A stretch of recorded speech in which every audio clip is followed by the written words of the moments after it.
Alexandra. I'm not saying your whole name. You'd be like, what do you call you for short? Sexy booty? Is that what we going with? That's funny.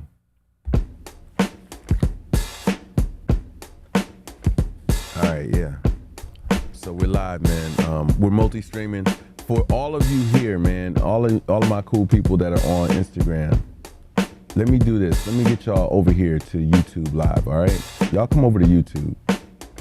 I need everybody on here to come to YouTube.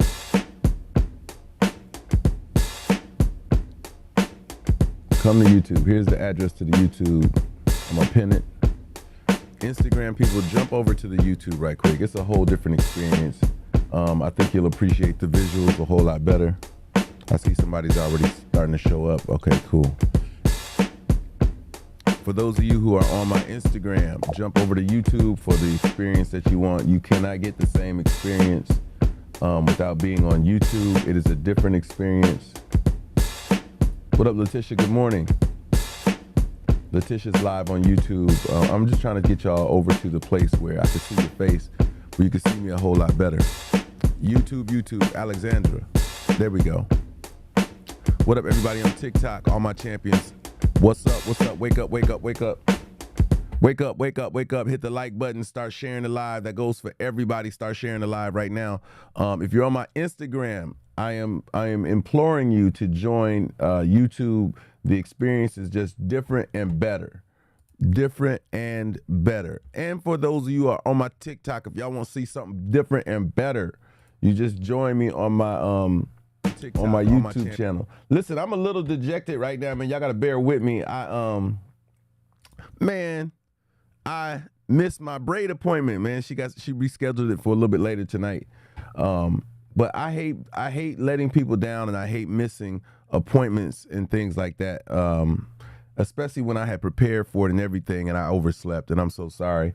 And that's kind of like part of the reason why I'm on here a little bit later than I normally am. And I feel some kind of way, man. I feel some kind of way. I do. I feel some kind of way. But apparently it was meant for me to jump on here, because that was going to be the other thing I had to sacrifice, was jumping on live with you guys. And so now that I'm here, I understand what it is. So check this out. And for those of you, if you're checking in on YouTube and you're from Instagram, say hello, type your name in the chat. I'm gonna give you guys some pointers right quick. There you go. Make sure you guys are sharing the live over here on my YouTube, on TikTok, and hitting that like button, y'all, so we can get things started. What up, Alien?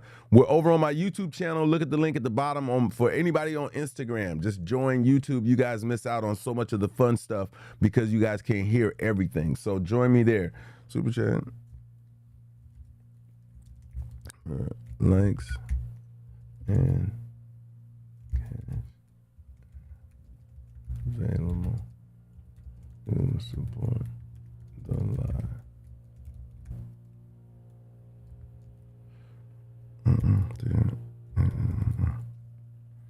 All right, so boom, let me do that. Let me do this. Let me do that. All right, we good to go now. Listen, make sure you guys what up, Sonny? So I'm about ready to jump into this. If you're on my Instagram, I'm going to have to keep saying this because I'm trying to direct Instagram. You guys have to come over to YouTube. It's a better experience. Right now, you guys are shortchanging your experience. You guys don't get any of the sound effects, nor do you get any of the music playing in the background or anything. So I'm so sorry for you. But I will tell you, if you want the full experience, to join me there. Can I do that? There we go. Woohoo! So listen, man, let's talk about it, man. Culturally, and by the way, I got my apple cider vinegar for any of you guys who are getting there, getting up and getting things ready. My apple cider vinegar is ready. Hopefully yours is ready as well. It's a little bit of a late start for me today, so we may go for a little bit today. We may chop it up for a good amount of time. Yeah, but I'm a little disappointed, man. So I woke up, today is Wednesday, the November the 2nd. It is 61 degrees here in Atlanta with a high of 72 degrees. It's kind of cloudy out right now. But we're live in my studio, man, where we have this conversation to change the situation, just kind of get your mind wrapped around some cool things. But check this out, man. we had this crazy tragedy that happened over the week on the night of Halloween, and that's a real thing, man. It's a real thing to have this dialogue and this conversation about this crazy situation. Here we are staring down at a situation where, if any of you guys, what up, Maggie? If any of you guys have seen any of the things associated with this past week and the tragedy that we experienced, you do understand, and you guys got to bear with me, that humming noise is lawn care specialist outside, taking care of the lawn. If we think about this from the perspective of, we've got this long-standing policy in the hood that says we have a no snitch policy. No snitch policy. And over the years, you start wondering, is this beneficial? Like, we don't talk about it because it's just something that has been gone, has continued over all this time. But we never really talk about why snitching is what it is, right? Is snitching a good or bad thing? I'll poll you guys right now. Let me see if I can do that. Let me see. Quick poll. Let me see. Let me see. I need to change these. Let me see. Let's see if that works. A crying emoji if snitching is bad, and a smiling emoji if snitching is good. You know what I mean? Tiffany Tockity said depends on what it is. Okay, so so we have, okay, so so there's times when you can snitch and times when you can't snitch. Is that what you saying? Like, there are times when snitching is okay and when times when snitching ain't okay? What up, Angela? Rise and shine. So that's a big thing in our community. There's a poll up on my TikTok right now that said, whether smiley snitching is good, crying snitching is bad. I just want to know what y'all think, because in my head, I'm mixed with it. You know what I mean? This past week, I know some of you guys are seeing some and more of the footage of what happened at the bowling alley in regards to Takeoff. And I've watched it, and, Sabrina says some people don't snitch because they're just minding their own business. Okay. That's one way to look at it. You know what I'm saying? When children are involved, you got to say something. Okay, so children being involved makes you have to say what you know. Okay, got it. So those are a couple of the situational reasons and times and places where you would say, hey, I got to stand up and say something.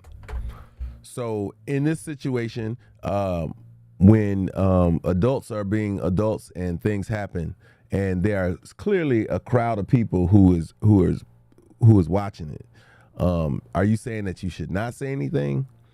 You know what I mean? Do you say this is not a time to, you know what I'm saying, kind of lay this thing to rest? Or is snitching always bad? Or right now we're hearing that snitching is situational. Snitching is situational. It's a sometime thing. Culturally, we've erred to the side of, nah, we ain't saying nothing. We not exposing. What is snitching exactly, y'all? What do y'all look at snitching as? Is snitching telling the truth? Is snitching a bad thing? How about that? Because again, I understand that's a crazy moral dilemma to be in. You're there, you see something happen, and it's foul play. It shouldn't have went that way, but you're at the forefront of it. What do you do? Because there are some requirements. To me, there's some requirements in not snitching. You know what I mean?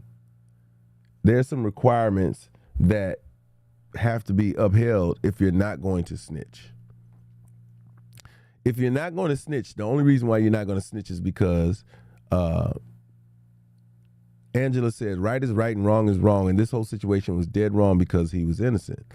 True. So does that mean somebody should come up and say something? My culture confronts the problem. In the hood, everyone knows everyone, and children and family is, because we have seen the ramifications of snitching, like retaliation. I'm assuming you meant snitching, Sabrina. Yeah, so the challenge with that is, Angela says absolutely they should. Maggie says are off limits. I don't know what we're referring to exactly right there. Let me go back up.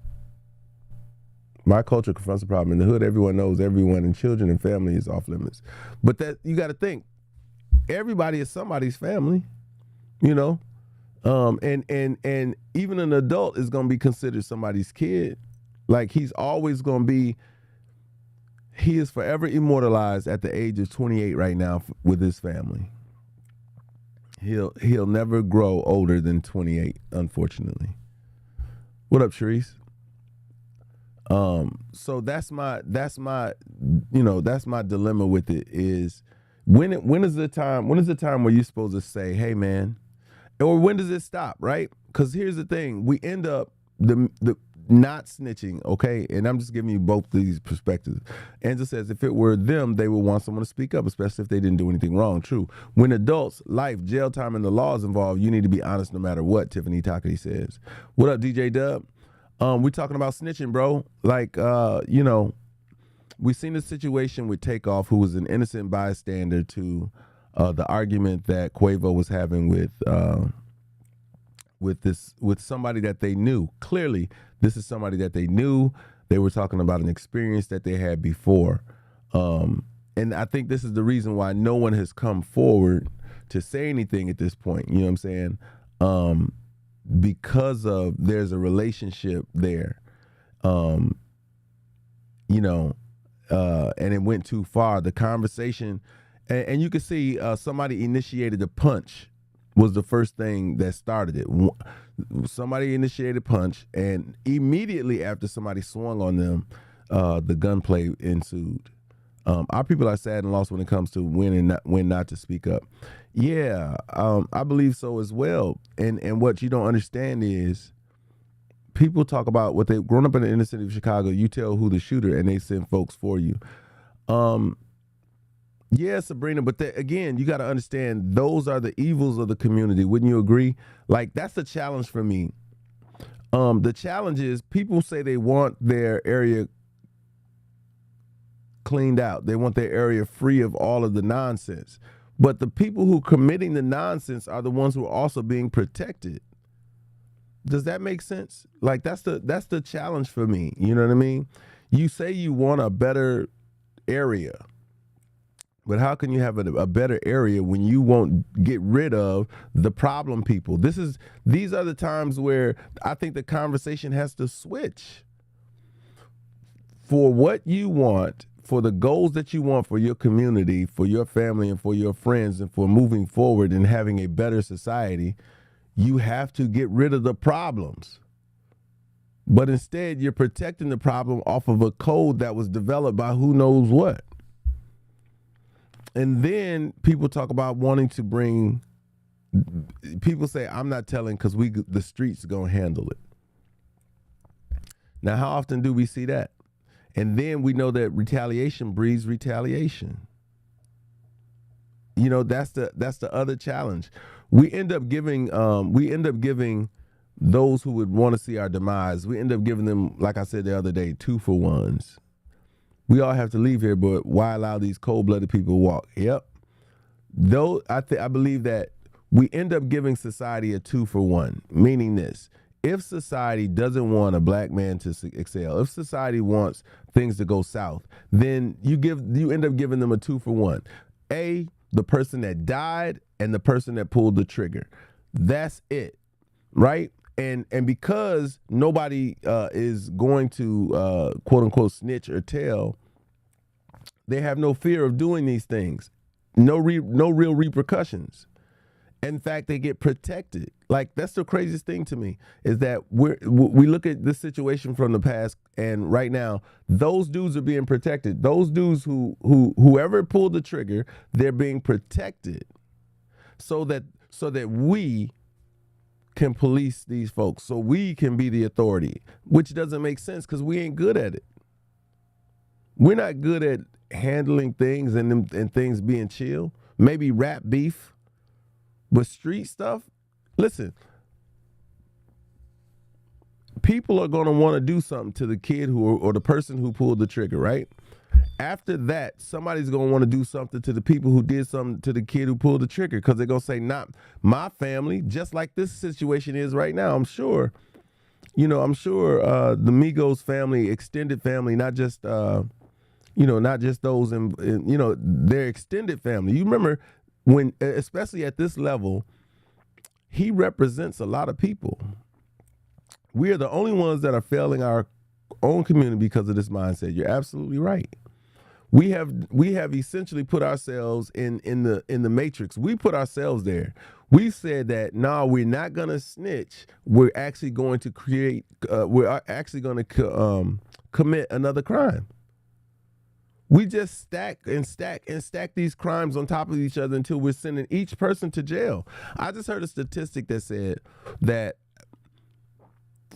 out of all the people that go to jail in the first week, most of them commit suicide. Like, there's a high suicide rate in prison. So we're actually sending them either to be slave labor for these prisons, or we're sending them off to take themselves out. It's a no-win situation. And the only way things get better is when people who make those choices live by the choices that they've made, but we can't commit another crime in order to justify, to rectify the situation. And I think that's the part that bothers me the most, is we don't see that. As a community, we would rather commit another crime than to, and I get it. Now here's the flip side of that. The reason why, quote unquote, people don't snitch is because they feel as though we've already been oppressed. We already get the short end of the deal when it comes to dealing with government and justice in this country. We don't. So they set us up like this: where we treat each other horribly, and we take each other's lives, and then we supposed to let it ride, because if we go the other route of snitching and we put a person in the hands of the government, that the fate is far worse than what would be happening. The fate is far worse than anything else, and we're perpetuating what we've hated all this time. Now, here's my answer to that. If you're not a person who's advocating against the justice system and you commit one of these crimes or whatever, then you have not helped anyway. Like, you haven't been part of the solution anyway, and you're just a part of the problem. And if we're going to have a different community, if we're going to move differently and have things go differently, then yeah, our community has to heal first. Our community has to be stronger. What up, David? Our community got to be better. How can our community get better when we're not advocating for removal of those pieces that don't care about our community? The community should hold a higher standard than the justice system when it comes to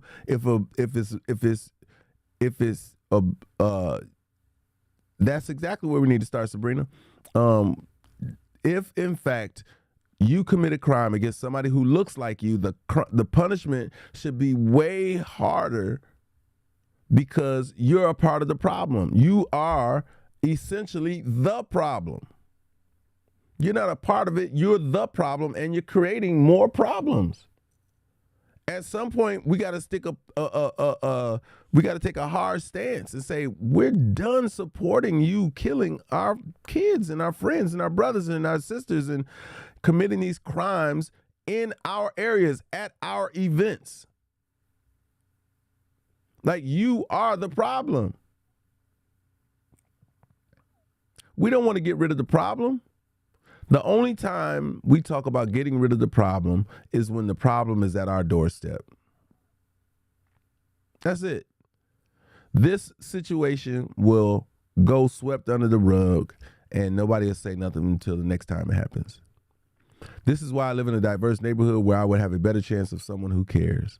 That's what's up. It's necessary to be around. Listen, I'm gonna tell you, it's some folks that say right is right, and I don't want to be a part of the wrong. You are wrong. I truly believe you are wrong as I don't know what. And for those who are in fear of their life and all that, there's a way that you can communicate, low key. You know what I'm saying? Like I'd write a note and leave it on the. You find a way, and that's my issue. Is you find a way.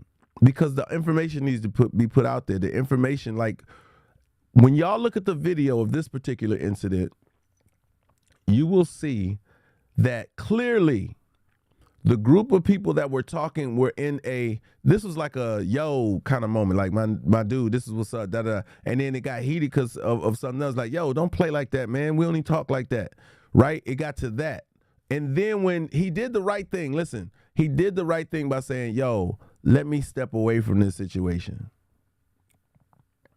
He said it. If you watch the video, he's trying to walk away from the situation. But what you also see is the person that he was talking to or confronted stole on him or stole on somebody. You know what I mean? You saw him get stole on, and immediately about 8 to 10 shots rang out. Why is it never the person who's supposed to be in the altercation, truly in the altercation? It's always somebody else who got nothing to do with the situation that is most affected. And I can extend that to saying our community. Like our community is most affected by it and we ain't got nothing to do with it. When these things happen, what happens? They turn up the volume in. What up, Venus? They turn up the volume in our neighborhood. They police our neighborhoods more. Our community is one of the most over-policed communities. What up, Agent? What up, Jared? Our community is one of the most highly authoritized communities on this earth. Sabrina says, no blaming, but when I go home and if I walk into a party and see dice on the floor, out of the door. It wasn't a dice game, Sabrina. As the truth is coming out, it was a conversation that got heated. What up, Mary? It was a conversation that got heated about basketball. Nonetheless, the last straw was the basketball conversation, and I'm sure somebody was probably betting. They was probably betting on the basketball or something like that, but they had played ball earlier that day. Agent says, what role do you think hip hop plays into the violence in the black community? I'm not blaming hip hop. I think that when people don't pay attention I don't think music plays that kind of role. You know what I mean? I think people wanted to. Yep. And Agent says the entertainment industry is ran by white Jews. And we know this, right? So what up, Tashi? If we know that at the helm of this are people who are profiting off of the comings and goings, the highs and lows, the deaths of some of these people of the community, then we got to look at who's behind the steering wheel, who's driving this thing, who's signing these acts, you know what I'm saying? Who's doing that. Yeah, hip hop has nothing to do with it. It's the ignorance of not wanting to do better. True story, Angela. We can't blame a genre of music for how people are doing what they're doing. It's not the music, because I listen to the same music and I ain't went out and shot nobody. I listened to all that music and I ain't went out. Most of you have heard that music. A lot of you grew up on gangster hip hop and all that, and y'all haven't gone out and done something tragic to anyone. So we can't blame the music. It's the mentality of the people. Like, let's stop blaming everybody when it's more of an individualistic thing. Everybody doesn't kill everybody. I mean, let's keep it real. Everybody isn't assaulting everybody especially based off of the music that they listen to. Yeah, David said, I think it's ego and self-esteem. I think both of those things, yeah, it's definitely a person with low self-esteem and a high ego that's trying to, that has their ego crushed in the moment in front of other people to where they do a cowardice act, like to pull out a gun. be remiss to say that most people are willing to fight if they knew on the other end of that fight was going to be life. Nobody's gonna say, "Hey, I'd rather choose a gunfight over just a physical fight. I could take an L in a physical fight and keep on going with my life." Nobody's gonna sit up and say, "Yo, let's gunfight it out." I think that's the wrong approach. I think that even in this situation, when somebody swung on them, then they just should have fought it out. And if you got stomped out, then you got stomped out. But instead, these horrible aiming people shot the wrong person. They shot somebody who wasn't involved in the altercation at all. You don't even see them in this group that's crowded around having this conversation.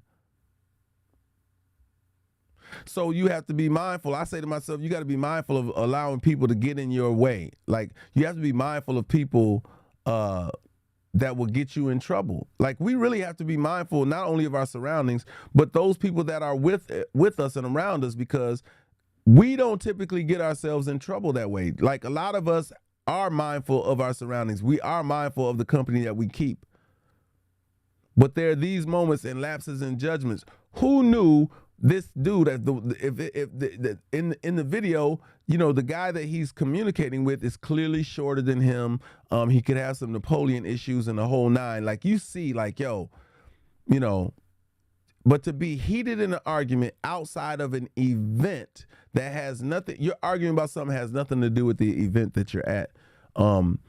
I do commend Quavo on having the wherewithal to say, let me get out of here. And I really hate the fact that those people, whoever it was, which was somebody who I'm almost sure had been holding a grudge or holding a, had been feeling some negative way towards him, because that was his first response, was to steal on him. But if someone gets into an altercation with a rapper who has to defend what they talk about in their songs, the first thing someone want to do is smoke someone, since it's a rapper. They're not defending what they say in the songs. No rapper is walking around like, try me. Like, no rapper is saying, I defend everything that I say. You know what I'm saying? What up, Jamie? That's not what people are doing. Because that's a part of your repertoire, with that logic, you would say, well, why aren't people trying The Rock? The Rock is slamming, doing all kind of stuff to people. Why people ain't trying The Rock? Why people don't try Will Smith? You know, Will Smith carry guns and do Bad Boy, and they do all the stuff they do. Why aren't people, for the same instance that you're saying that people charge these rappers for their lyrics, well, why don't you charge these actors for their movies? And unfortunately, I do have two examples of that happening, and both of them happen to be from the kid from, I want to say both kids were from Moesha, if I'm not mistaken. Moesha and the Parkers. There was a kid from each one of those shows that was approached. And I'm not saying these kids ain't got no gangster in them in terms of what they portray on TV. But what I'm saying is, these actors that carry guns, these actors that do those things, we haven't seen them be handled in a certain kind of way or approached a certain kind of way. You don't go up to the dudes from Power and the dudes from those shows and give them that kind of bravado.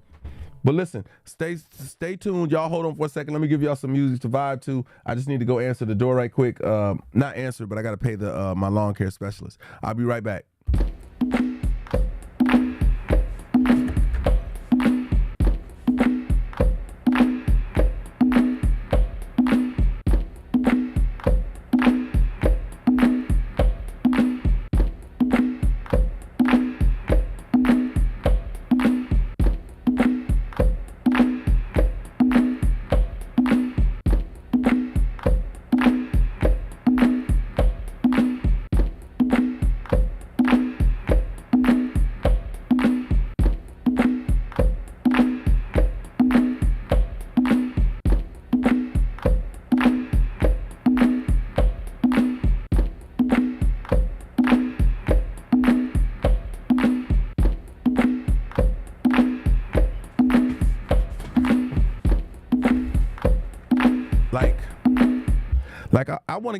I think we need to get past the point of saying that the music has something to do with it. Because if we talk about the music, right, then we should assume that every country dude is guilty of a DUI anytime they get pulled over for anything, right? We should assume that they're guilty because every song they're talking about drinking. Every song they're talking about the whiskey this and the you know, where they're having all these fantasies about drinking and doing all these things. Yeah, I think that yes, the positive affirmations help. Venus, I appreciate you for the Cash App. Woohoo! I think that when we look at the community and positive affirmations, I do think that you can encourage the positive affirmations, but the community isn't positive. Like for what you want, and this is where we're going with it. Listen, this is what something I am going to create a post. Listen, make sure y'all hitting the like button. Make sure y'all are sharing the room. I did not do a live goal today, but I appreciate the Cash Apps. I appreciate the gifting. Listen, the buck stops not at the community.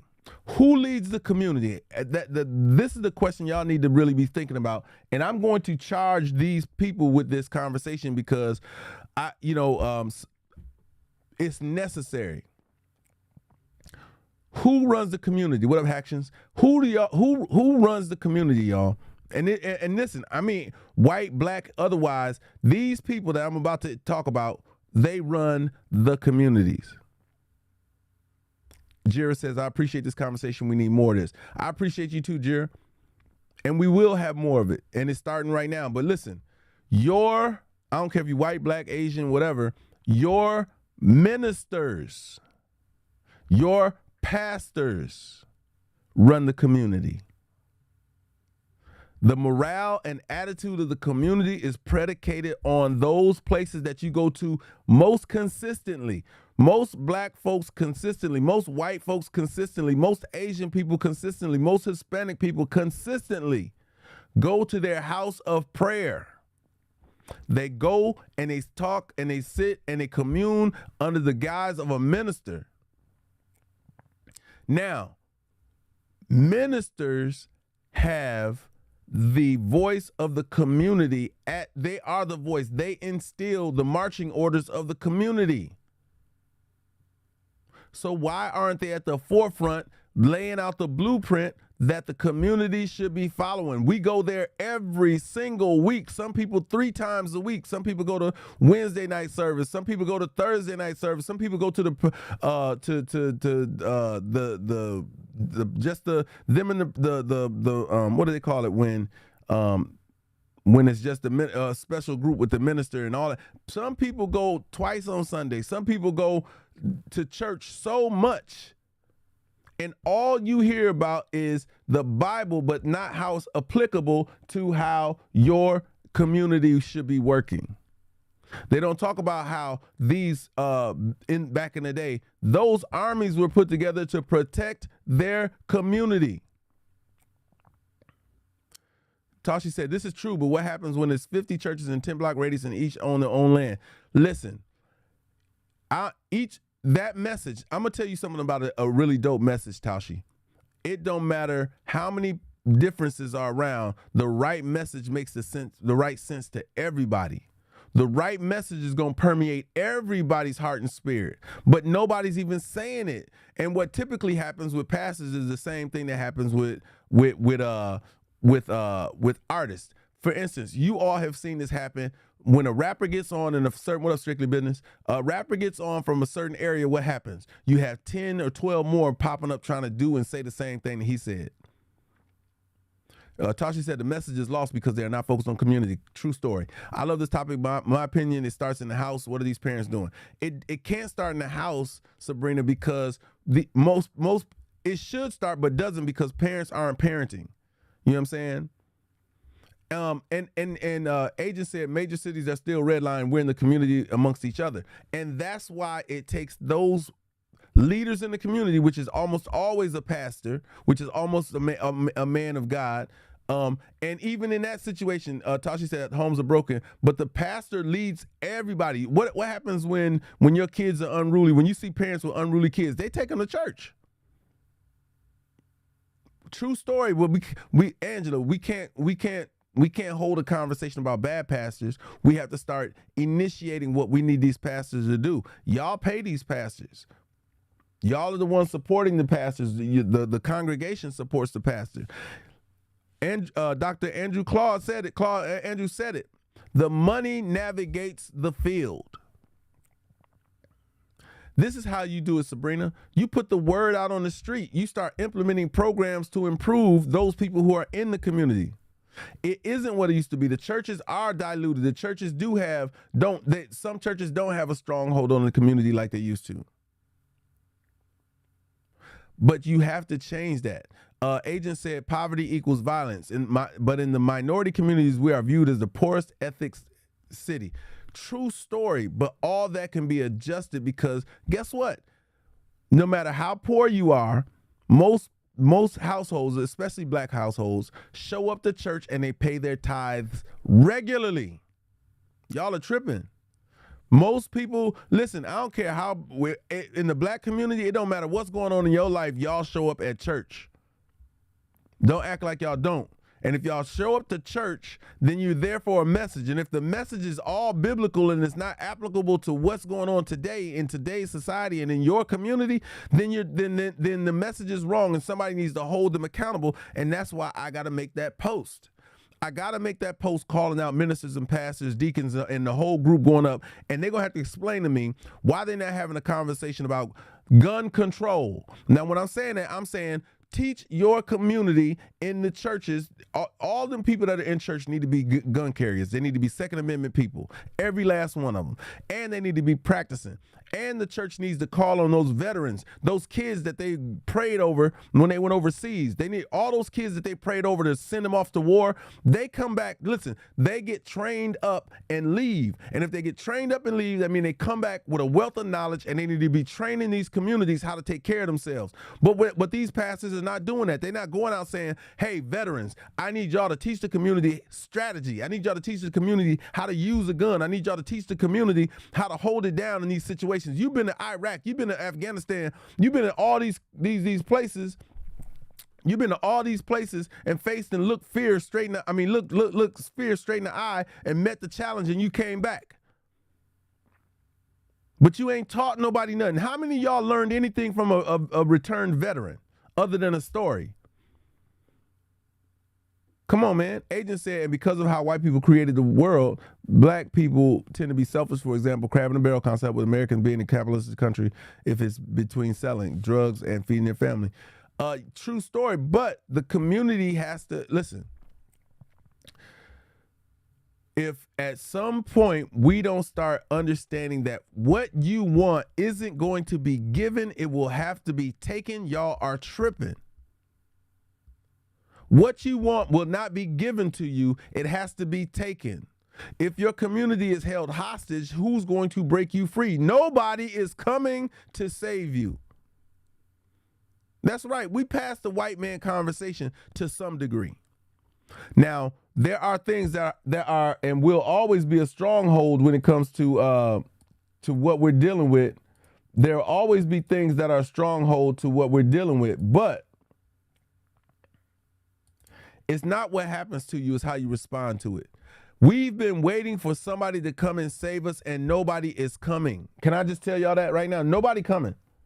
If y'all don't listen to me about anything, just understand nobody's coming. And if nobody's coming, that means what? We got to do the work. And y'all can't be sitting back thinking that it's gonna get done. We've been sitting this. I'm gonna tell you about our generation. Our generation right now is so whack. And I know y'all hate to hear this because it includes us. Our generation has sat on its butt and has been waiting for another Martin Luther King, waiting for another Malcolm X. We've been waiting for another Nat Turner. We've been waiting for another. We are waiting. And while we are waiting, things are happening and we're acting like we don't see them happening and we're going along with the flow. Venus, that is one of the most profound statements ever that we should all be adhering to. God helps those who help themselves. I'm going to tell y'all, if y'all have not watched that clip I posted of Dr. Fred Price where he said, maybe we ought to go to war.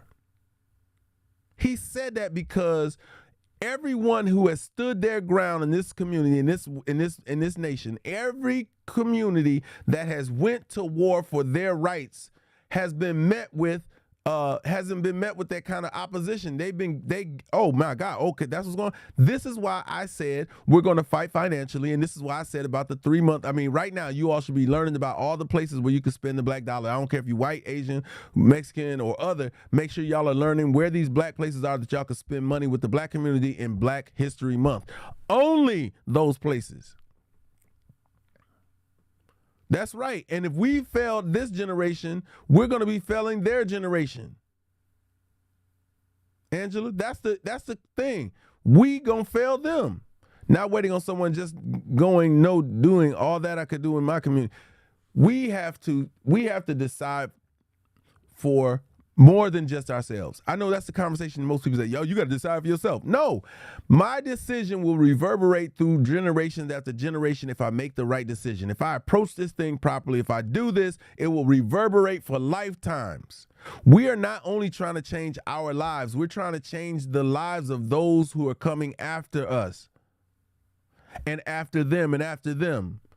And we have to show them what that takes. We need alternatives of success other than what we see in our communities. We can be whatever we want. I work in corporate America, and a lot of times I'm the only black in the room. I hate it. Listen, don't hate that you're going to be the spokesperson in the example. Just be the brighter example. And then when you can, train up or bring somebody to the table for you. I have these conversations with my students, 50% Hispanic, 48% at my black. That is so necessary, Venus. Black educators like yourself who have an opportunity to dispel the myths and to interject some positive affirmations are absolutely super, super dope. Generational influence is a huge thing, truly. It has to happen. Yep. I instilled fear into my boys earlier in life that I didn't give birth to animals, only humans. Okay, now, as you do that, Angela, always cultivate their strength as well, because the strength of a black man is what this world fears. And I'm not just saying physical strength. I'm saying our mental capacity and our spiritual capacity is great.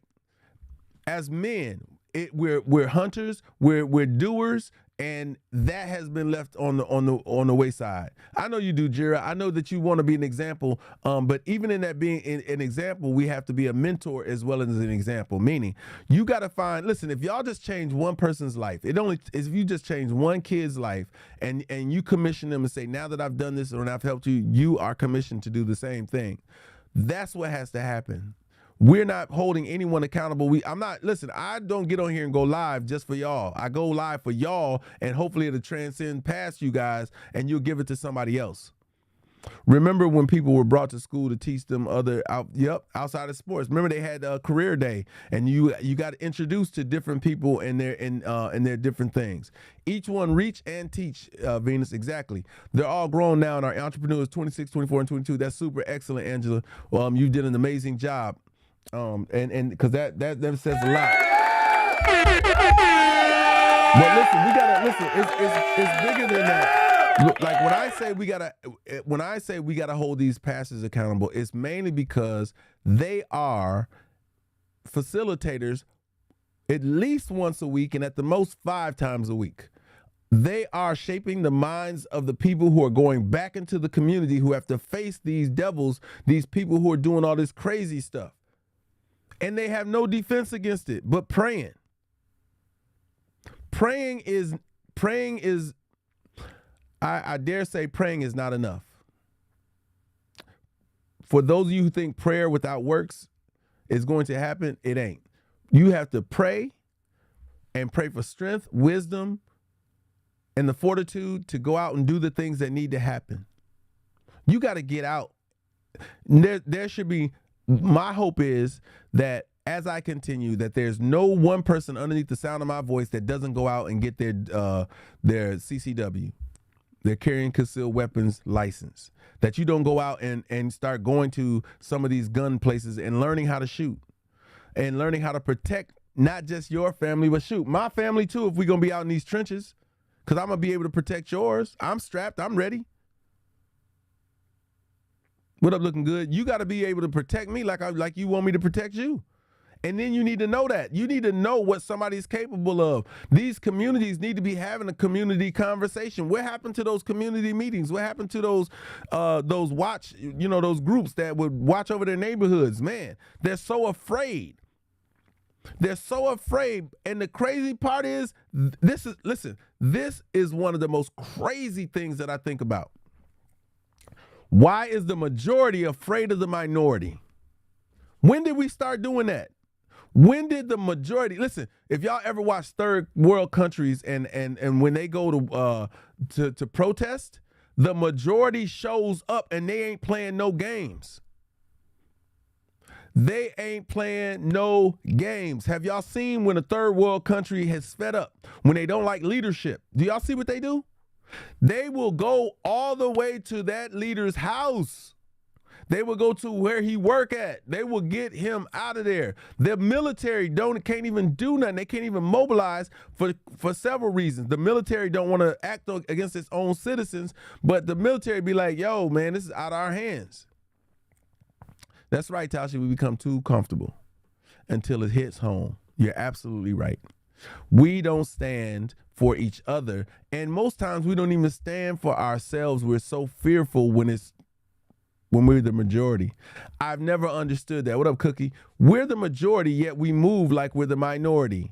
And they bank on that. And then when the majority does move, it's out of ignorance. And the reason being is because the leadership in the churches are also commissioned by the same people who we need the changes from.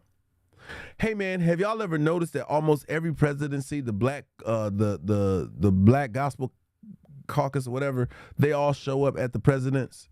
Why y'all think that is? Agent Jiro, you're absolutely right. We are more than athletes and entertainers, and we do have the capability of being CEOs, doctors, lawyers, executives, military leaders, pilots, farmers, politicians, attorneys, scientists, chemists, judges, etc. You're absolutely right. You're absolutely right. But they have to see it in the community.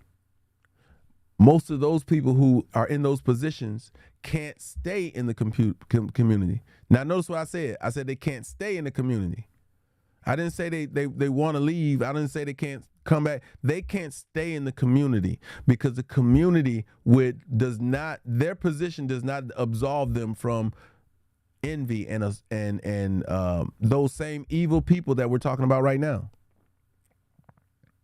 Those same people that we won't, quote unquote, snitch on, who are the cancers of our community, are the same reasons why you don't see doctors in the hood, why you don't see CEOs living in the hood, why you don't see lawyers and executives and people who have achieved.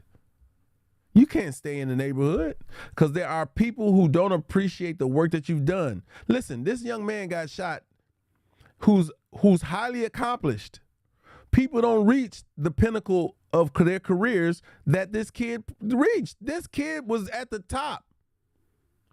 Where is the respect for the top of the game? Where's the respect?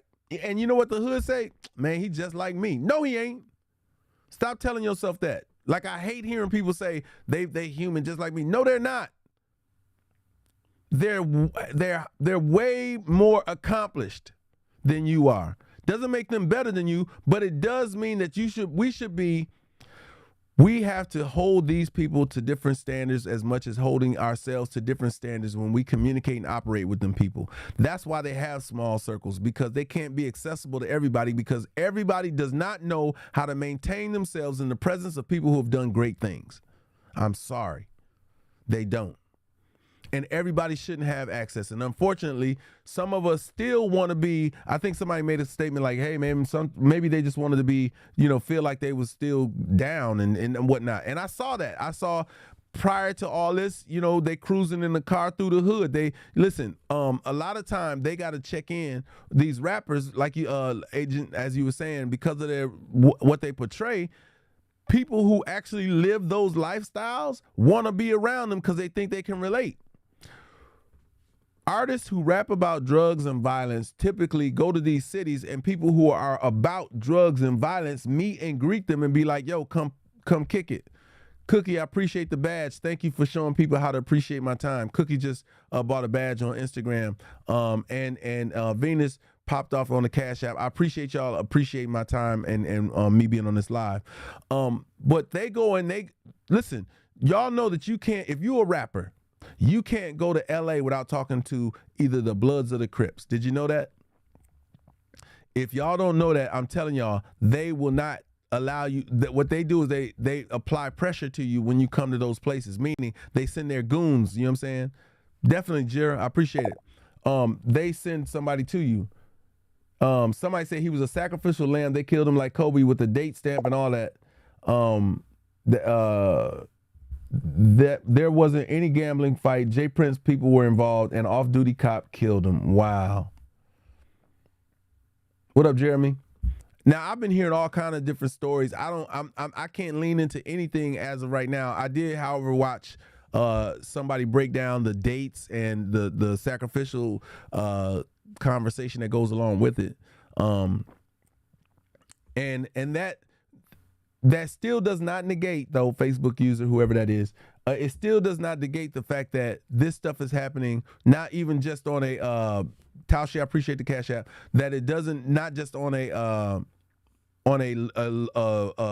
celebrity level, this is happening on a local level daily. And there is no sacrifice involved with all that kind of stuff. And that's more the root of what also breeds this behavior. People think this. And this is why, like, I will say this to you. I do believe there's something else greater going on with that situation, Facebook user, only from the simple fact that the information has been coming out way too slow. Yep, see, I've been saying that too because it was a 11/11 and his record release date. Yeah, it's a lot. The dates are something. November is dangerous, yeah.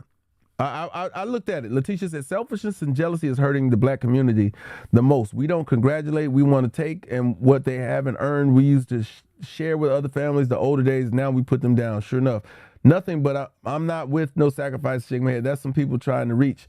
I don't know, Jeremy, if you look at look at the numbers and look at how those kind of things happen. 11/11 is what she said. There are some things that are above the understanding of the layman. And when I say that, I say this. When you enter into the industries and you reach a certain level, Dave Chappelle was a prime example to let you know that there's a conversation that's going on in back rooms that are inclusive, meaning they want to include you into this group because you are influential. Joanna, did you just do that? Oh, no, she like a loser. Okay. It's Cat Williams spoke about these entities that are out there that try to make you inclusive once you listen, comedians what, Juwan? Comedians are targets because they are the ones who straddle the fence, and they're able to really help navigate this world, right? They will tell you what up, Letter. They're the ones who disseminate the realest information, and they get away with this cleanly because they're able to use it in a joke. They're able to present the truth in a humorous manner to which that society of people says, oh, okay, well, you can do that. All right, I guess. But even Dave Chappelle had to walk away from that door being open to them, saying, hey, we're going to give you everything you ever wanted, but we're going to have to control some of the conversation you got going on. Kanye West is an example of that right now. What up, Pure? Kanye West is dealing with the fact that he didn't want to play the game anymore. He didn't want to have that conversation. He didn't want to stand in that lane, and getting out of that lane is a sacrifice in itself. Yeah, this is a number-based society. A lot. The one things that we know is numbers matter. You know what I'm saying? Everything is ones and zeros in this world. I don't know why people don't want to adhere to that, but ones and zeros play such a huge part of what happens. Because the numbers are what they are. That's why. Dave and Takeoff not the same level. I'm not saying they are, but they kind of are, right? When I say that, I mean this. Think about the run that the Migos have had as far as financial success, and then how they're changing the lives of other people. That kind of influence makes a difference. Now, I haven't heard the project that they're working on. I don't know what he might have said in the lyrics and that kind of stuff because I don't listen to them like that. But I know that anyone who has a voice at a certain level becomes somebody that they want inclusive. You know what I'm saying? They want inclusive into their into that conversation. You know what I'm saying? Yeah, you know what I'm saying?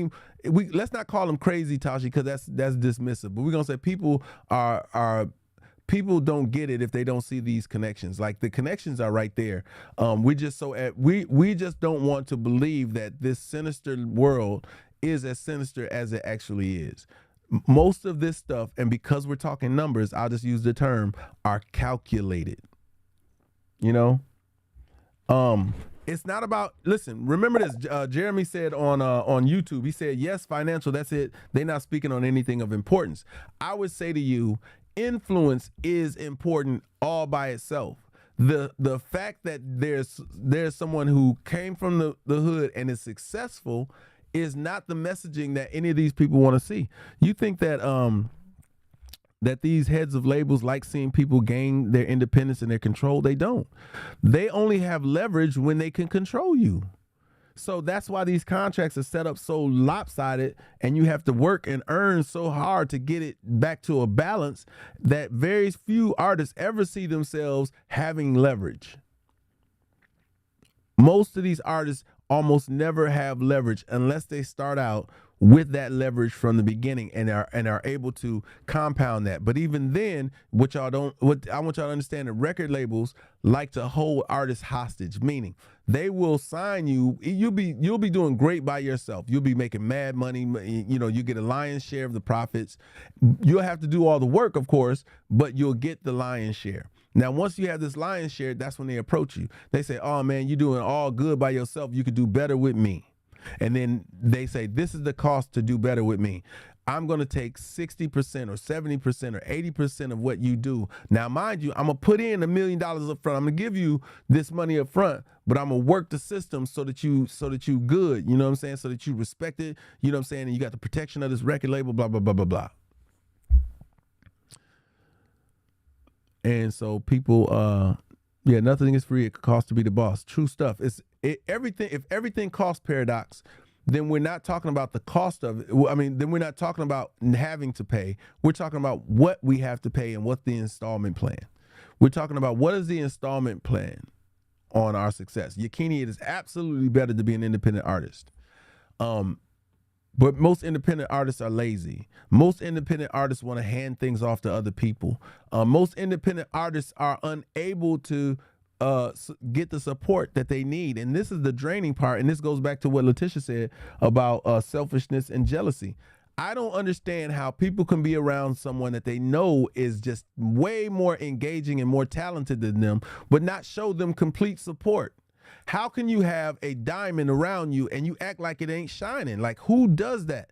The black community does that. Why? Because somebody else says, even though you a diamond and I'm a ruby and I'm not shining as much, I still should be out in front of you. I should be doing better than you. I don't like you, you know, the fact that it's a diamond, man. One of the most precious jewels. What up, J1? I don't understand that. Like, in our community, I watch more solo artists be whack as I don't know what, and one really dope artist not get the support from those people. You can see a group of rappers, it could be 7 of them, and all of them spitting or whatever, and none of them will acknowledge that the dude that's the star is that dude over there. They won't say that Raekwon is really the chef, like Raekwon really the one. They won't do that. That is not yeah, Ms. Michelle, is called jealousy. You're absolutely right. And envy. You know what I'm saying? That's why they try to scare you and tell you astrology and numerology is witchcraft, but it's not. No, because God used numbers. 7 days around the they march 7 days. You know what I'm saying? You know, 40 days and 40 nights. There's numbers in everything that happened in the past. So let's not run away from that. But it takes a team. I'm gonna tell you right now, I do enjoy coming on here every day and having a conversation with y'all and just opening up everybody's minds and just giving everybody an opportunity to dialogue. Ken Jones is the primary example of successful independent artist and brings people in. Yeah, it's necessary that you have a team. A team can do it. And the crab in the barrel, Red Baby, is exactly what we're subjected to. Excuse me. But none of us can do this alone. I could do this without you guys, but it wouldn't be the same. I could be on this live and do what I'm doing, and it could be 3 people in here, but it wouldn't be the same without having everybody here. It wouldn't be the same. I wouldn't feel, I'd be excited, but I wouldn't be as excited as I am when I see all you guys show up and y'all take this information and y'all able to interject this into a conversation with somebody in your personal life, with somebody in your circle who needs to hear it, because My conversation is built on building. I want you guys to be able to take this and build with the people that are around you so that y'all are stronger. That's it. There's no other purpose for my conversation other than to build. Build, build, build. Y'all will not see me tear anybody down. You'll only see me lift people up and get people to invest in one another, whether it be in the conversation of their minds, whether it's in the physicality of their life, or whether it's in the spirituality of what they need to do. That's it. That's it. If you are not looking to do that, stay out of people's way, because your objective in this world should be to uplift people and also should be able to instill in people the motivation and inspiration they need to make these hard decisions. Nothing about this life is easy, never has been and never will be. But what has to be easy is the mindset that you navigate through it. It's not what happens to you, it's how you respond to it. I can't say that enough to y'all, because stuff is going to happen. Unavoidable. Things are going to happen. Some people, things happen to them and they buckle and they fold, and then they got to go another path. Maybe that's the lesson they need to learn in order to be stronger. Some people, things are going to happen to them and they're going to brush it off and they're going to say, okay, cool, I'm ready. Let's keep it going. Let's get it going harder. You got to decide how you're going to move forward in your life in order to get the success that you want out of it. But what and how you respond, it says everything about you. Thank you, Ms. Michelle. She said, yes, I've been sharing your posts with others in my circle, especially the apple cider vinegar drink. Yes, I appreciate that. That is one of the easiest things to share. If y'all ain't sharing the apple cider vinegar drink, man, y'all are selfish. That's all I can tell you. Share the apple cider vinegar drink, because that's a simple metric for people to get into, to at least start like understanding, like, okay, this works. He's a trustworthy person I can listen to, and he has a great perspective. Boom. Then you invite them into the conversation about some of the other things that we're talking about, and they'll understand that, yo, there is more to this than what I'm doing on my own. There is more that I can be doing.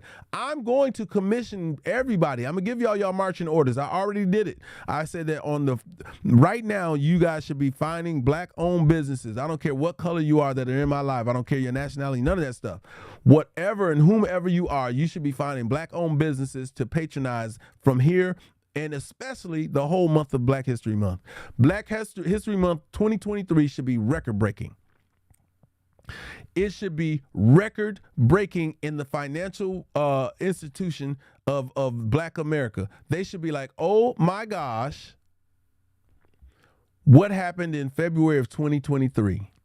Oh, Black people and other people decided to invest Black only. That's why Publix lost some of their money. That's why Kroger's lost some of their money. That's why Walmart lost some of their money. That's why all these big institutions lost some of their money, because people invested in the people that look like them. People invested in the people who were marginalized since they got here. If white people say they want to help, I'm gonna tell y'all how, because you do get that conversation where there are people outside of the Black community who say, hey man, I understand that y'all was done wrong. I want to do something about it in my lifetime. I want to be a part of the solution. Well, that's the solution. Spend Black, buy Black, support Black. That's how you do it. And if you guys have friends who say that, who want to be a part of it, you show them. You say, hey, you can go down to Kamal's and get this. You can go to Ray Jr.'s and get this. You can go to Busy Bees and get this. You can go to Miss Mary's and get this. You can go here and eat. You can go here to this farmer's market. This farmer's market in Decatur is open on Saturdays, and they have some of the best, freshest foods from all these farmers. They could use your support. If y'all don't have the information, y'all can't help nobody, man. That's the whole point of me being on here, is to give you the information, because without the information, we are handicapped. I came up with this phrase a long time ago. I said, knowledge is the key, and some of y'all is locked out. And you don't have to be. The opportunity for you all to stand in the places where your face is most needed to represent us is there. But y'all, listen, start today. I know I said Black History Month. Start today. And that was cool, because I saw people say that. They say, I'm already doing that. Awesome. Then teach the other people. And if you're the only one out of your friend group that's doing it, something's wrong. And when I say something wrong, I mean you need to work on your delivery. I mean you need to work on how you communicate with people. I need you to work on your salesmanship. I need you to work on how to convince your manipulation tactics. I need you to be able to communicate with your friends and your family how to get things done, and they need to listen. If you are having this conversation with them and they not listening, it don't make no motherfucking sense. That's all I'm saying. If you are having this conversation with your friends and family and they not listening, you are the problem. How does people hear a message that's so profound They hear a message that's so profound and makes complete sense, but don't do it. Don't act on it.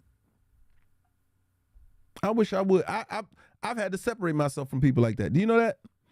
I had to separate myself from people who I knew I was giving really great information to, life-changing information to, that would help support our friendship. Listen, y'all have to, if a person isn't listening to you as you tell them how to better them, give them advice on how to better y'all's situation and their situation, they are not part of the solution. They are not going to help you out. I can't help. I told somebody, I said, man, I can't hang out with you because you are making me dumber. When I say people, listen, do not let people make y'all dumber. You know how people make you dumber? People make you dumber from you going out having to learn all of this stuff and then you bringing it back and they haven't learned anything to bring to the table. You're effectively just teaching. One of the things that I enjoy about this live is I hear the conversation and the input from everybody and their and your perspectives, and that helps build a global perspective that we need, that we can share with other people. It is completely draining, Angela. If you're the smartest person in the room, what do they say? You got to leave the room and find another room to be in. Now, you can come back to that room and teach, but you need to go to a room where you are being taught. I've had great mentors through my life, and I'll be remiss to say I need more. I need more. So I'm going to places and being a part of events. I'm being a part of things where people know better than me, people that are doing better than me. I'm around people who are wealthier than I am because I need more. I am a sponge. And when I hear information that makes sense, I get excited. When I find out new techniques to make things better, I'm excited. Listen, do you know you guys are responsible for me pre-making apple cider vinegar juice, the drink? Y'all did that. Remember, I was making it on a daily basis and somebody said, hey, can you make it more often? Can you make it? Can you pre-make it? Hell, I hadn't even thought about doing that. And when it was said, it made sense. It saved me time. Listen, if y'all want to be a blessing to somebody, learn ways to save them time. Whether it's in saving them time from having to explain a lot of stuff to you, whether it's saving you time in a process to do something different than what you already do it at, man, surround yourself with people who are going to save you the most precious commodity you have on earth, which is time. And unfortunately, that the no snitching conversation that we're having right now is because somebody had their time taken away from them. I hate to see a successful person lose their time. I hate to see it. Senselessly, I hate to see a successful person lose their time senselessly.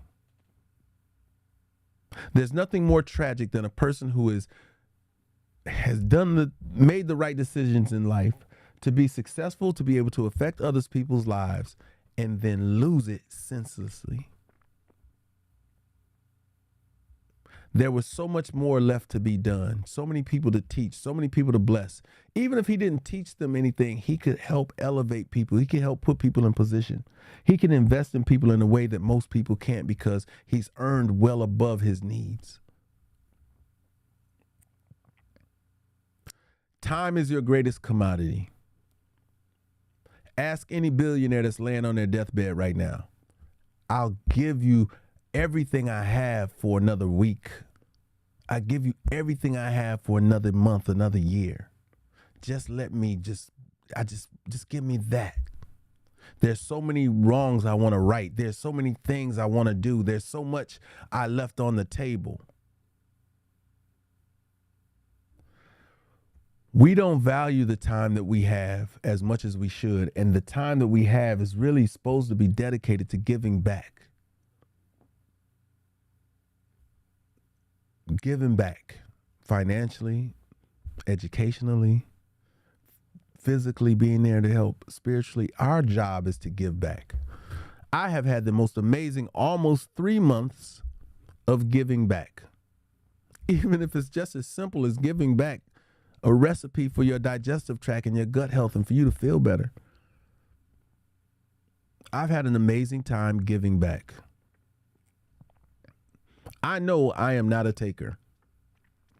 It's hard for me to receive things. I appreciate the cash apps and those things because it almost makes it feel it makes it feel like a job but not a job. And when I say that, I mean this: when people value your time in a way other than the typical, it's such a dope thing. You know what I'm saying? Because you give my time value.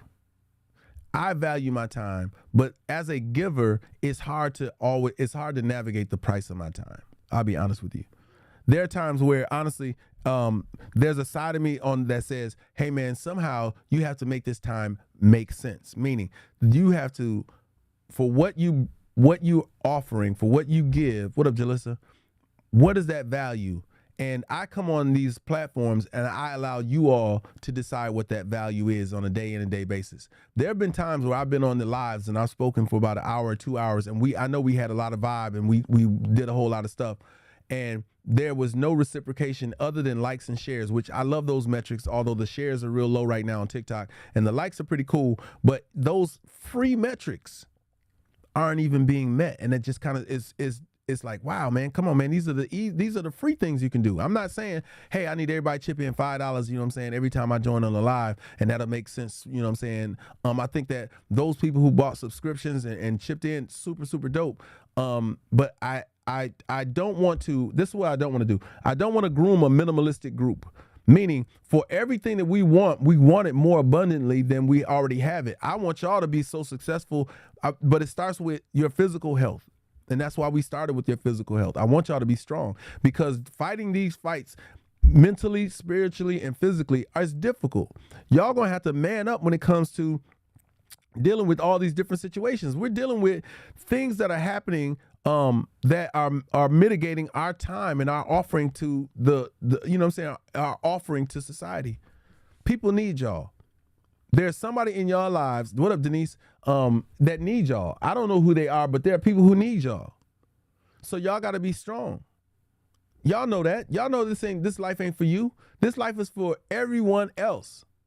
You're included, but it's for everybody else. When you leave, it's the impact that you had on people that's going to make the difference. You're not going to hear people say, yeah, she drove a nice car and she had a nice house and all that. What up, Lola? What they're going to say is, that person was so nice to me. That person, listen, when I was at my lowest, that person invested their time into me. When I was this and when I was that, they were a blessing to me. Hopefully that's the story you want. Hopefully you will have sown a seed into people that will reverberate throughout generations. Not just your immediate family. That's easy to influence. You've been in their life, you know, you have to have been a part of their lives. But what about the people, I don't owe anybody on this live anything. But I feel so grateful to be able to have you all here and have this conversation with you, because I know that this conversation is effective. Tashi said, this is my morning affirmation. I am impactful today. You sure are. This conversation is necessary, not only for me to share, but for you to receive. It's necessary for me to be here to hear the feedback. It's necessary for me to be boots on the ground. It's necessary for me to be here and do this. It's edifying to everyone within the sound of my voice, including myself, hearing myself communicate these things. I ain't smart enough for all this. I know this is bigger than me. I can't take credit for all this. There were some dope people who invested their conversations in me. There's a covenant over my life. I know that. This is bigger than me. This is always going to be bigger than me. My life has to be. That's the way it's designed. That's the way it was set up. I ain't never looked at it like it was all me. I've never taken full credit for anything. I can't. None of us truthfully can. None of us did it alone. So I always said that, man. People didn't understand that. They'd be like, oh, why are you doing this? Man, I owe so many people. I owe so many people my success. Angela said, you're absolutely wonderful, Dwight, and I appreciate you. Thank you so much. MDP said, I'm so jaded by this world. Don't be. The world isn't who you should be worried about. MDP, that's something different. Don't let the world impact you. And you should only talk about in specifics this life you have. It's so detailed. Don't brush it with one complete brush. Your lives, each and every one of you has the stroke of an artist, and it's every Every bristle matters that's on that brush. So don't say you're getting painted with a whole paintbrush, because you're not. Yours is infinitely designed, and we'll never know how detailed it is. We'll never ever be able to describe it. But when you communicate, MDP, is very powerful when you say this world, because this world does not affect you wholly. It affects you in the details. And if you address the details, you won't have to worry about the world, because you will have fixed the holes, the cracks in that are causing you the problems that has caused you to be jaded. It's an individualistic thing that you have to manage, and you can handle that. Can we please share our live? Yeah, share the live, y'all. You know what I'm saying? Hit the like button. Typically, what I realized is that, you know, I saw some things last night. I was on last night as a spectator, and I was watching this kid as he navigated his platform, and it was very interesting. No, you listen, MDP. See, MDP, I want y'all to pay attention. MDP said, I'm saying all the horrible things happening, and I'm trying to separate. No. I'm going to tell everybody within the sound of my voice, separation is not the key. And I recognize this from this. I'm going to tell y'all, I made a horrible mistake. I cultivated a community on Clubhouse. I gave people hope. I help people navigate through certain instances of their lives. And then when the negativity showed up on Clubhouse, when the adversity showed up on Clubhouse, when all the stupidness showed up on Clubhouse, I stopped being on Clubhouse. And I feel like I abandoned people. MDP, you're going to abandon people. The point is that if you feel like there's no point to it, then that means you're not doing the work, MDP. That means you got to put yourself in position to be an adjustment meter. You got to be the adjustment, bro. Or I don't know if it's a girl or one, but you got to be the adjustment. If you can identify the problem, then you probably have thought about what can make it different. And it doesn't have to be global. Nobody's asking you to be super person. You know what I'm saying? Nobody's saying be a hero. But what they are saying is stand in the places that you are and make a difference. Be a light, not only in dark places, but light places. And you're right, Tashi. And that's kind of like what I really want people to understand is the problem is we have separated ourselves too much. We have diluted our strength by leaving others to stand in the places who aren't even capable most of the time. I go on Clubhouse and I look at rooms that are supposed to be the rooms that are supposed to make a difference are being trampled by rooms that are horrible, that are argumentative, that are disingenuous. They are rooms that are on that platform that just don't meet the metric of building people up. So I know my presence is felt when I show up, and I know my absence is felt even stronger when I'm not there. And I've been trying to figure out ways and maybe a day or a time that I could, what up, Burnda, find a time to go back and do that. It's never in vain, because you'll never know, MDP, you'll never know who you affect. I don't know who I'm affecting when I get on this live, even if it's for a moment. I don't know. You know, you can't be the judge of that. MDP said, I am a light, but it seems like the work is in vain in a way. I feel good personally, but sometimes that's not enough. Understand this. We will never know the impact that we have on people. We just are commissioned to continue the work. I'll never know. Now, maybe somewhere down the line, somebody be like, Scrap, man, something you said changed my life, you know, and my family's life as a result of it. And I just want to say thank you. That happens. But you got to stand in your position and just do the work. I don't do this for anybody to pat me on the back or anything like that. I can't even tell you, you know, what my commission is. I'm just doing it. I'm just here.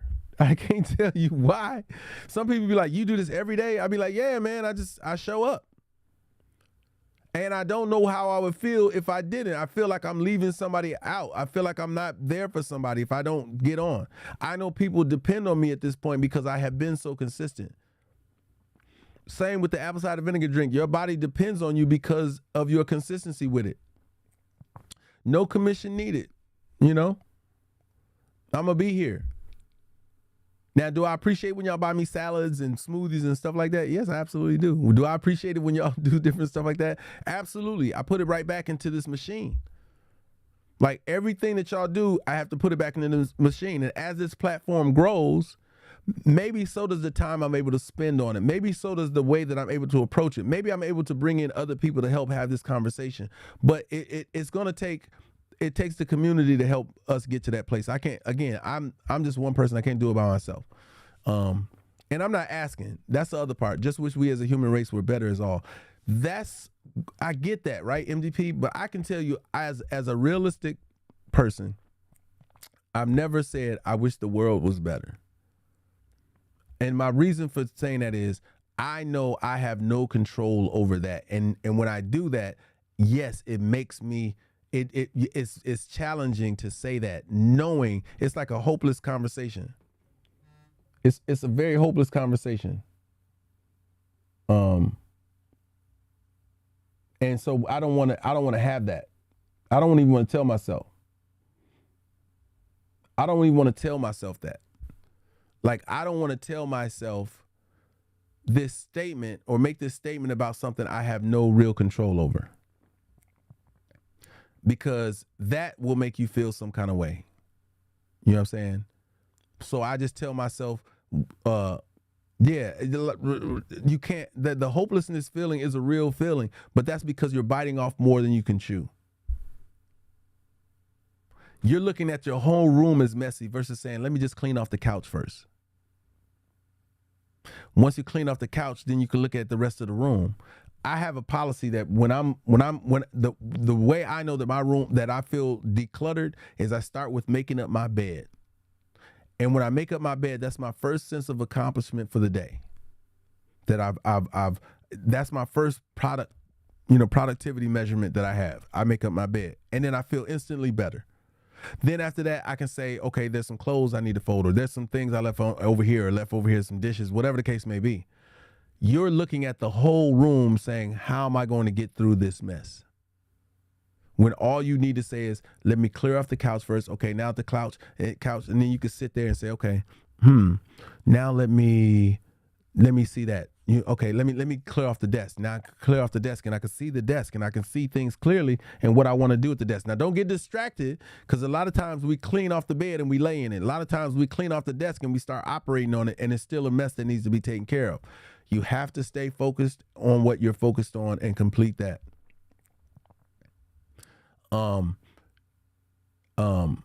I mean, the goal of the devil's always been the same, MDP. We can't negate that he came to kill, steal, and destroy. We can't act like we don't know that. But also keep in mind, the Serenity Prayer will help you out, MDP. I'm not sure if you know it, but it says, God grant me I'll look it up. Because I know it how I say it and how it works, but I don't want to say it in a way that's going to be not as correct. I definitely look forward with tuning in daily. When you don't show up late or late, things are off. Just how much we dedicate myself to tuning in every day. You are here every day, Letitia. I got to give you a round of applause. For those of you who show up every day, man, a lot of you do, and I just want to shout y'all out for doing that. But the Serenity Prayer is the strength to, I'm going to paraphrase, strength to do the things that you need to do.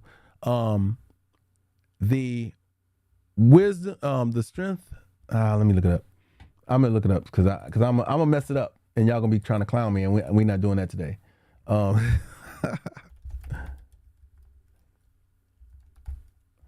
The serenity to, God grant me the serenity to accept the things I cannot change, courage to change the things I can, and the wisdom to know the difference.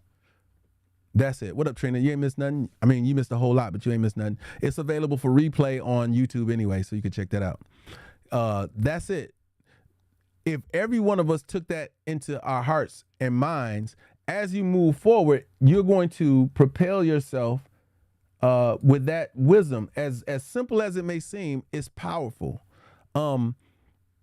Let's examine it just for a minute, y'all, if we can, because I think it's worth explaining it, right? Because somebody needs to hear it. God grant me the serenity to accept the things I cannot change. Serenity means like the resolve, right? It's like saying, just let me be good with the fact that there are going to be some things that are immovable. There's some mountains I can't move, and let me be okay with that. Some people get frustrated. Do you know that? I think each one of us has seen or knows somebody who gets frustrated at a thing. Oh, that was pretty cool, the little hot dog joint. We've all seen somebody who gets mad at a stoplight. I'm going to give y'all the simplest version of serenity. You get mad at a stoplight. You know that stoplight is going to be red. You can't change the fact that it changed red. It is just what it is because it is. But you get upset and angry about it. Makes no sense to me. I had a buddy of mine like that. He used to get very irate over things that were unchangeable. He didn't have the kind of serenity that he needed. When you try and you get upset about things, when it comes to other people, people get upset about them not adjusting. Now, here's the cool thing about those people. You can actually pray to God to soften their hearts or harden their hearts or put them in a position where they'll change. You can say, God, please campaign that around this person. I need you to affect a positive change in this person. I've been looking, and you have to do it feverishly. You have to continue to do it. And then that change, you'll see that change in that person. And they'll feel the love from you when you're around, and you got to stand by the fact that there's some empathy that you have for that person, so that the change that you want is supported from all aspects. Let's go to the next line. It says, courage to change the things I can. Boom. This is such a huge thing because some of us are facing these opportunities to make a difference, and we are running from them. The courage to change the things. Why do you need courage? Because some of these decisions are going to be hard. Some of these decisions are going to be shunned upon. Some of these people ain't going to be excited about these decisions, but you have to make them. That's the courage you have to have. MDP, you got to have the courage to stand in the path you are on, because it's not about you.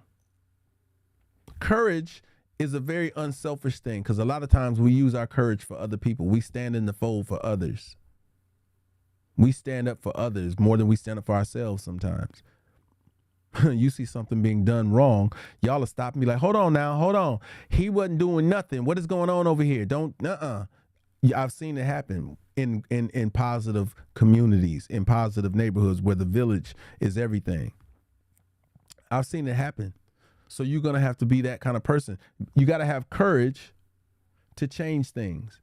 And then, last but not least, is the wisdom to know the difference. A lot of us, you still yell at the stoplight. A lot of us are still standing by watching people. You're not using your you're not using the wisdom God gave you to make the decisions that need to be made. I don't understand that. These are simple things to do, but you're overthinking them and you're talking yourselves out of decisions that could change your life for the positive. The wisdom to know the difference, the whole thing. God grant me the serenity to accept the things I cannot change, the courage to change the things I can, and the wisdom to know the difference. Even in this conversation about snitching. Snitching is all of that. We cannot change the fact that we lost somebody that is special to a lot of people. Can't change that. That's a done deal now. But there's something you can do to be a difference maker in that situation. You have to have courage to do it, though. And you got to know when to use that effectively. Right now, we're in a situation where, like I said, the conundrum surrounding this particular situation with the Migos is that they know who did it. I don't want anyone to think that this is a ominous person. I don't want anybody to think that we don't know that they don't know who the person is. I don't know who the person is, but I can tell you that those people in close proximity to this situation absolutely can point out all the participants that were involved. I mean, that's not up for debate. What is, however, is how this will be brought to some sort of justice. That's all I hope. I hope that I can't even say that I hope that Takeoff didn't die in vain. He did. He died in vain. There was no reason why he should be dead right now. There's no reason why he shouldn't be alive right now. It's senseless and it's in vain. He has so much life to live. But who am I to say that? God's plan. This isn't my plan. I'm sure it wasn't his plan. I'm sure it's not his friends or family's plan. So it's bigger than all of us. But as far as a resolve goes for the situation, I'm hoping that I don't know what the best result could even be to even start hoping for it, praying for it.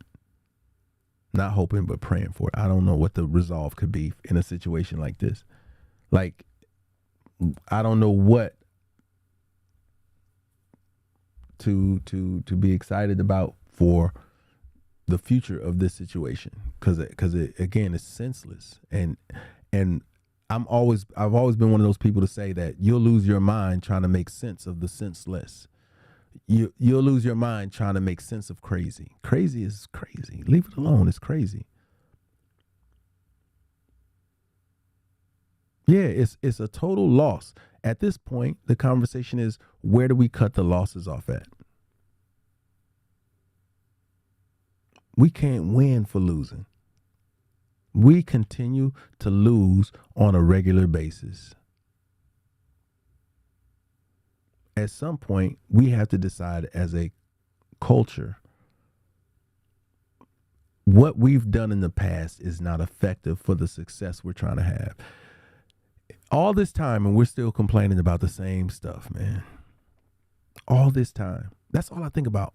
All this time and opportunity to adjust, and we're still complaining about the same thing. What kind of stupid business are we managing? We complain about a hole in the ceiling, but we won't patch it up. We won't repair it. We won't put up a whole new ceiling. Instead, we'll just keep complaining about that hole, or we'll patch that hole only to watch another one develop somewhere else. MDP, I don't know if jaded is the word, right? I don't know if you should be jaded by a situation. I just think that you should just continue to work for a solution.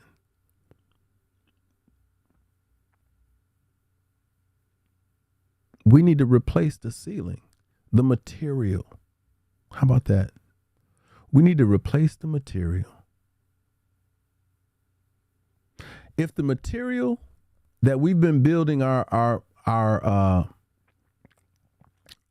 building with has been trust, then let's change out the material. Let's not use trust anymore. Let's use something else.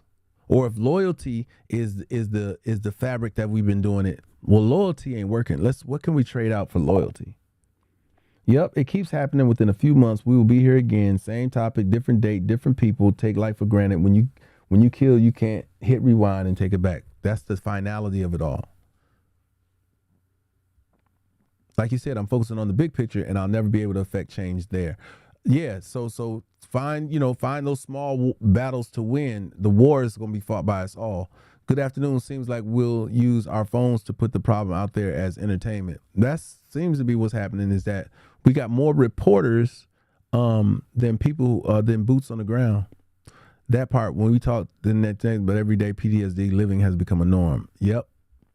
And I think that's part of it, is that if we minimize the amount of time that people put these ideas out in front of us, then it doesn't become popular. It doesn't become desensitizing. Although I think we're at a point where only the children at this point can be desensitized from it. So we have to manage not to even have these conversations about these stupid situations around them, because they'll start listening, thinking, and adding that to, something to not be concerned about. But all that to say, the fabric in which we're building our communities on isn't the fabric. The fabric isn't the fabric of yesterday. The fabric we're using today, we've traded it in, just like a lot of the values that were cemented in our communities that worked in the past. We've traded it all in. I said it earlier, Everett, that we're waiting for someone else to do it, and nobody's going to do it but us.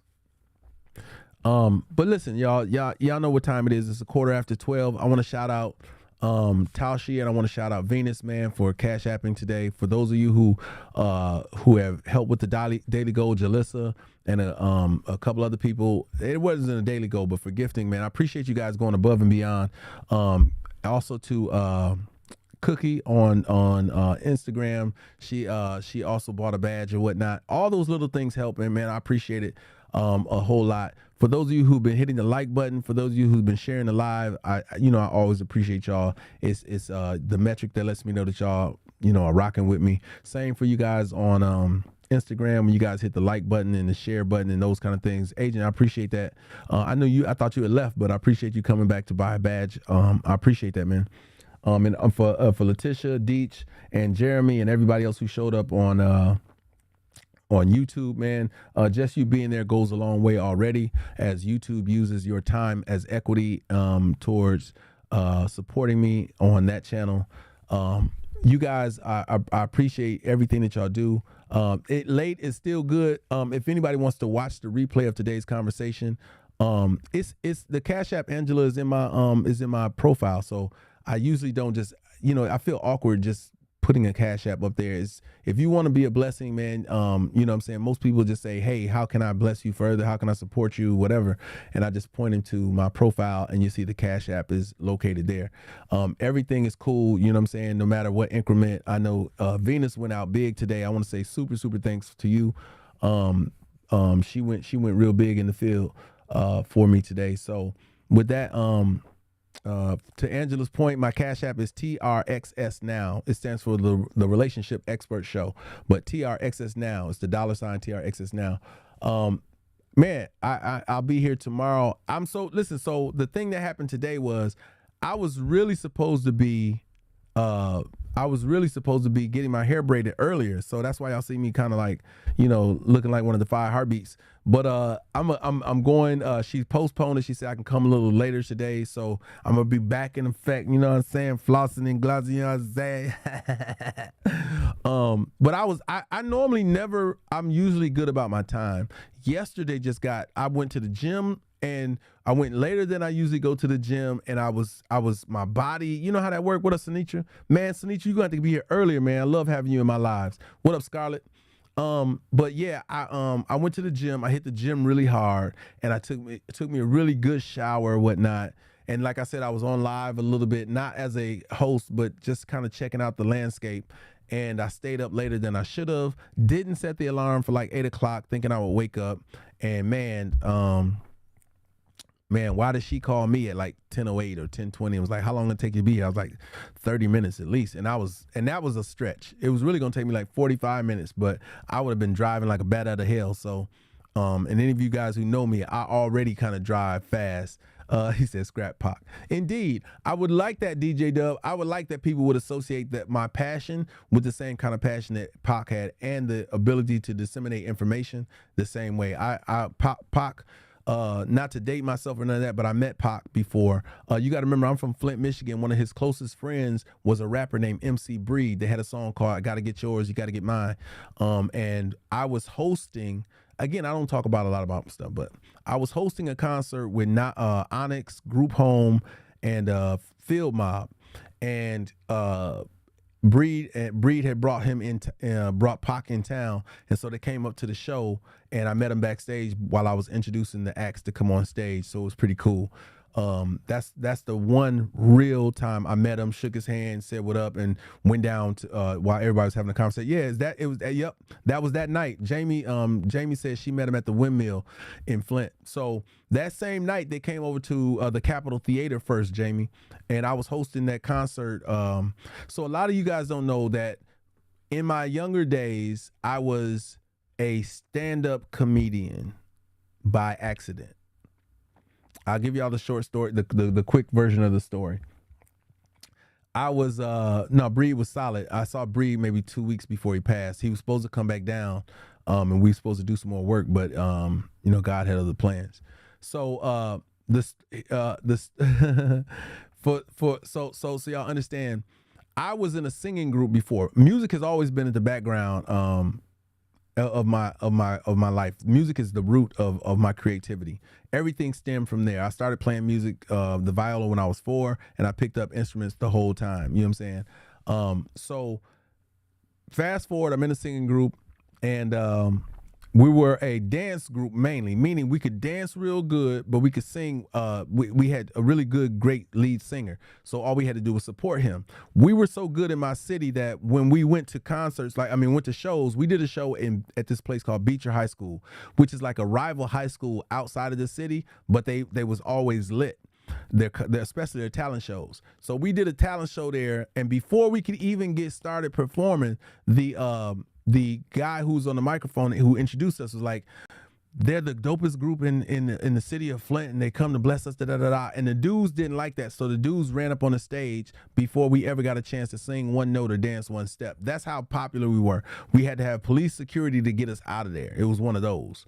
So mind you, this club downtown, we had a really dope club called the Copa.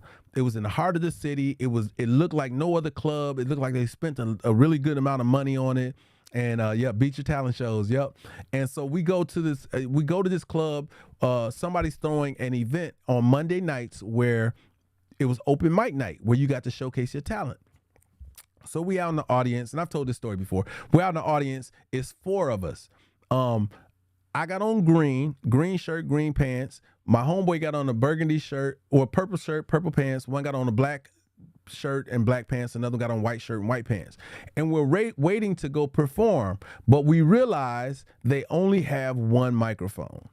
Now, I don't know what people would think for one person to have a microphone and then a dance group that dances and performs huddled around one mic trying to do dance steps and sing at the same time. It wasn't going to work. So we made a decision then, was like, we're not going to sacrifice our brand by performing and looking crazy, because that's going to reverberate around the city. So the conversation was, okay, we're not going to do nothing. So we standing out in the audience, and we just enjoying the show, and we figure we'll figure something out for the next time. What up, Tuffy? We'll figure out something next time. While we're standing in the audience, there's a person on the microphone. His name is Hollywood. He's the DJ and does all the talking during the night and whatnot. So he's hosting this thing. For some reason, he got it in his mind to start joning on me. He starts roasting me. Like, he going in, like, look at this dude looking like a little leprechaun, blah, blah, blah, blah. He going in on me for wearing this green. And I'm thinking to myself, like, why me? You know what I'm saying? Like, he just chose me out of the audience and just started going ham. So my friends, knowing how stupid I am when it comes to, people don't like to roast me. I am the wrong person to roast. Trust me. If any of you guys have caught me, I've been on this, some nights at around 10 o'clock, I've been joining this one kid's show on here named Cortez. He does this roasting thing where they roast people. Well, I've been on there, and every time I've been on there, I've been getting close to like a standing ovation. Like, I've been roasting the hell out of these kids, and they have no idea I used to do comedy. I don't share that part with them. I just go in, I just do my thing. And so everybody, most of the people who knew me, I should have graduated class clown, but I graduated most talented. You know what I'm saying? And he did give me my first break, Angela. He went to clowning me. My boys looked at me, was like, yo, I know you ain't gonna let him clown you like that. He said, listen, our name is still on the list. Why don't you go up as the act that should be our group? And I was like, cool, I'm with it. So I went up and I just started roasting him for 7 minutes straight. I roasted him so good. Everybody was crying, falling out, laughing or whatever. And he was hella embarrassed. He's like, I was like, yeah, and that's what you get for saying something about me now. You know what I'm saying? Ain't no fun when the rabbit got the gun. And I was just going in. So afterwards, I came in second place out of all the acts that had did their things. What up, Ange? They that's a good question. I like Ashanti more than Alicia. Although Alicia's more talented than Ashanti. And I came in second place that night. So I was mad I came in second because I know I killed, and I knew that the judges was just hating on me. So I came back the next week and I blazed the judges. I ended up being in first place for the next 15 weeks. people were coming to see me do comedy at this point. I would see people out throughout the week. They'd be like, hey, man, listen, man, don't talk about me, man, when you get up there, man. I know, man. You know, of course, that's their ploy to have me talk about them. But they was like, man, don't talk about me, man. You know what I'm saying? I was moments from getting on Def Comedy Jam. That's how far that had went. And it made me nervous because I couldn't split the difference. You know what I mean? I couldn't split the difference between, do I want to be a musical star or do I want to be a comedian? And the reason being is because there was no great examples of anyone who had done both. Jamie Foxx hadn't come out yet. Eddie Murphy was the only one who I had seen even attempt to sing and do comedy, and he got clowned for his singing. And I was like, yo, I don't want to be embarrassed. Like, I don't want to go through that. You know what I'm saying? So I ended up choosing music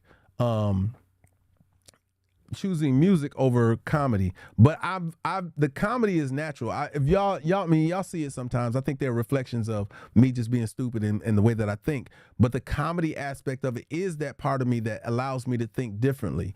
Like, I've always looked at things from those other perspectives that people don't speak about, but I'm comfortable living and moving in that other perspective. I don't cut at the back of the line.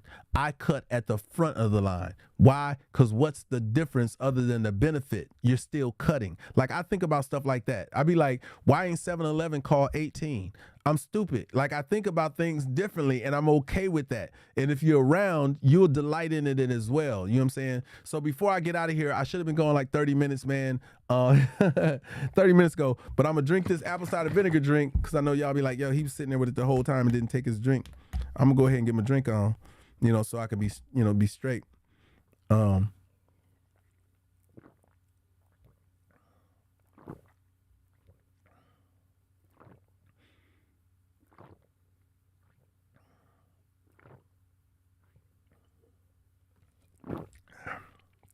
that tastes so good. That tastes so good, y'all. I mean, it tastes so good. I got the measurements right on this. It tastes so good. Anyway, man, shout out to all my likers. Shout out to all my sharers. Shout out to all my gifters. Shout out to all my Cash Appers. Shout out to all my badgers. Shout out to anybody who's super chatted or super liked or became a member or subscribed on YouTube. Excuse me. Man, y'all have an amazing day. If you have notifications turned on, you sure would catch me. That's funny. Y'all will catch me and we'll get it popping. Hopefully you guys have some great takeaways from today. Replays are available on YouTube. If you should watch any of my YouTube videos, please. That's dope, Tuffy. You sure is it? It can't be 402, Tuffy. It can't be 402, bro. I mean, if it is, wow. Okay, yeah. I'm like, you disappeared on us.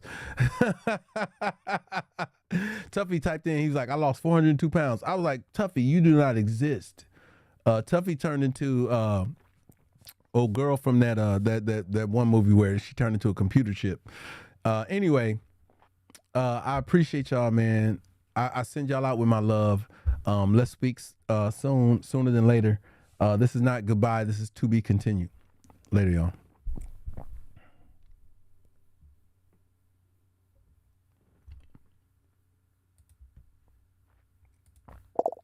When you resubscribe on TikTok, you lose your subscription goal because yep. When people's subscriptions go away, it takes it down.